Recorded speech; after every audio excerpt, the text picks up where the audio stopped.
Hi everyone, Ken Coscia here. Today I'd like to speak with you a bit about appreciation and gratitude, the value, and a bit of a deepening of our understanding of what it really means to appreciate and how it can help you and others in so many ways. Now I know you're probably no stranger to gratitude because everybody continues to remind us about how we can create a coherent state between brain and heart, the value, the importance of gratitude to elevate our emotions. Absolutely, I'm with you. I'd like, though, to add a little bit of a different perspective. Appreciation, for example, is part of an act, a demonstration, if you will. When we show our appreciation to someone, we thank them for something they did, a service. We enjoy what they did, how they spoke up, having our back, whatever it is. Gratitude is a little bit more general. We just feel gratitude in our heart. We feel a positive emotion because of some good fortune we've had, because of a dear friend, because of the sunny sky, whatever it might be. However, sometimes, though, we misunderstand. For example, I was giving a presentation some years ago to a prayer breakfast group, actually, and we were talking about appreciation. And when I asked the question, I said, gee, imagine what it'd be like in your life if you came into work, and let's say you're the boss. Many of these were owners of businesses, small and large. And if you came in and shook someone's hand, staffer, and said, thanks for coming to work today. I'm so glad you're here. Thank you for being a part of our team. And I was taken aback, surprised, because somebody actually said, what are you kidding? What are you smoking? I said, what do you mean?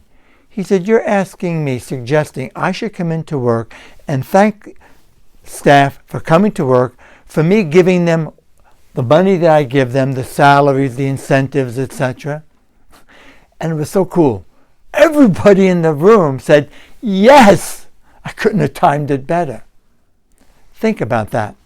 We know that in psychology we're taught that one of the contributing factors to when people act with passive aggressiveness, they maybe steal or disrespect someone or just, I don't even want to go there, is when they don't feel appreciated. Nobody cares. People sometimes feel invisible, as if they don't matter. And a better example is somebody in that same room stood up and he said, you know, Ken, I hear you loud and clear. And I learned that lesson a long time ago.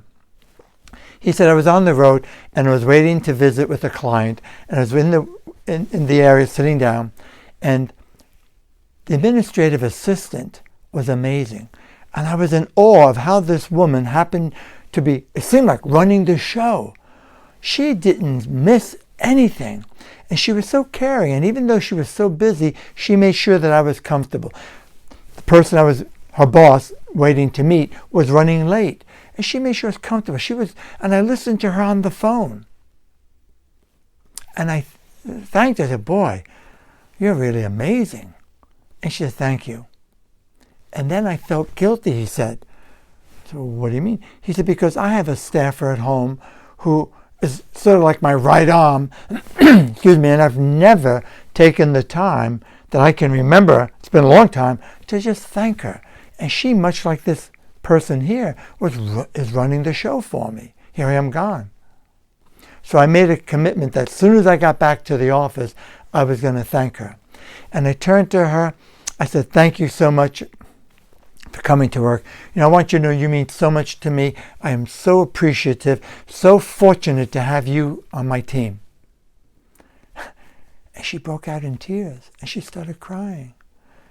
And he said, I was surprised and wondering what happened. I was being very positive. And she looked and said, no, these are tears of joy. You don't know how this makes me feel. Lately, we've had a lot of trouble at home, some difficulty with family, some difficulty with the children. And, you know, when you get stressed like that, we all go through that. We run the risk of becoming like having garbage eyeballs and thinking nobody cares. And we feel maybe sorry for ourselves. And she said, I was starting to feel invisible, like nobody notices me, nobody cares. I was all alone. And here you are. She said, this really made my day. Thank you. True story. Can you relate? Think about it. There are people in your life who deserve that appreciation. It doesn't have to be something dramatic. It could be something as simple as their smile, a kind word. Can you imagine? Some call me an idealist. Some have called me overly optimistic. I live by this principle. Can you imagine if each of us were to just take time to be a little bit kinder, a little bit more generous, a little bit more appreciative of each other? Wouldn't we be easier to live with, to work with? Wouldn't that help us all to stay in a positive state? And we know fact, the science behind it. When we are in a positive state, feeling hopeful, optimistic, as opposed to feeling invisible, we're more likely to have intuitive insights, innovative ideas. We're more likely to access our higher thinking functions, and it keeps us out of stress mode. If you are into personal development, if you're a Silva Method practitioner, you've attended with me or any instructor, the immersion of Silva Life and Intuition System, these are principles we teach in the class. How to reframe something, how to self-improve, how to make positive changes, how to change disturbing habits that are no longer serving your highest good. By, in a sense, I'll say, hypothetically, rewiring the brain. But by creating new healthy habits, by accessing a state of being where we learn faster, we learn easier. We call that in the Silva Method the alpha and theta state. And when you meditate, you're basically accessing a sleep-like state, alpha and theta. The goal, though, is to stay awake. And what we do, though, is access it in an active way. Passive first, and then actively thinking, visualizing, mentally rehearsing. If you're watching this video and you're still here with me, you're probably no stranger to visualization and the importance of mentally rehearsing ideal outcomes the way you want to be. Well, the point is, in order to get into that state of being that works, where you truly take what you know intellectually, but make it a part of you and teach your body that so that you integrate it and you live it. Big difference between living something because you've integrated it and knowing it, understanding it intellectually. That's been one of the challenges I face all the time in the classes, because people are well-read, people are a lot smarter than me, they have all sorts of degrees, and that's fantastic. There's a big difference, though, if they have not integrated it and taught their body how to live those principles. And that's what this does. So the first step, it's so important, is appreciation and gratitude. And I would say appreciate. Think of someone now you could express some appreciation to. Be careful, though. One of the traps is that I hear this too often. I went through it myself. I've learned the lesson, and I'm better and better, but I still got to watch out. Someone sets a goal to, let's say in sales or business, 10 closings, 10 new whatever, and they only get 7. And they say, could have done better. Should have done better. That's counterproductive. That's not gratitude. That's not appreciation. That's complaining. And that changes the chemistry and does not work to get us into that state of being where we co-create, or if you want to say, manifest more what you want. Very important step.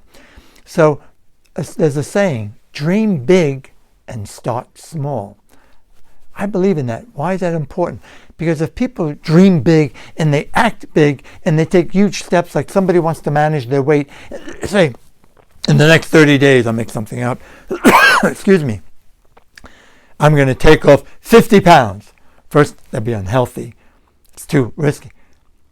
But then when they only take off 3, 4, or 5, it's disappointing. And if we're feeling disappointed, we lack confidence. And if we're lacking confidence, we're not going to continue. We give up. So dream big, start small. Maybe aim for first 30 days, 3, 4, maybe 5 pounds. When you reach that, yes, celebrate it. Depending on what your needs are, that may not sound like a lot, but it's something. It's progress.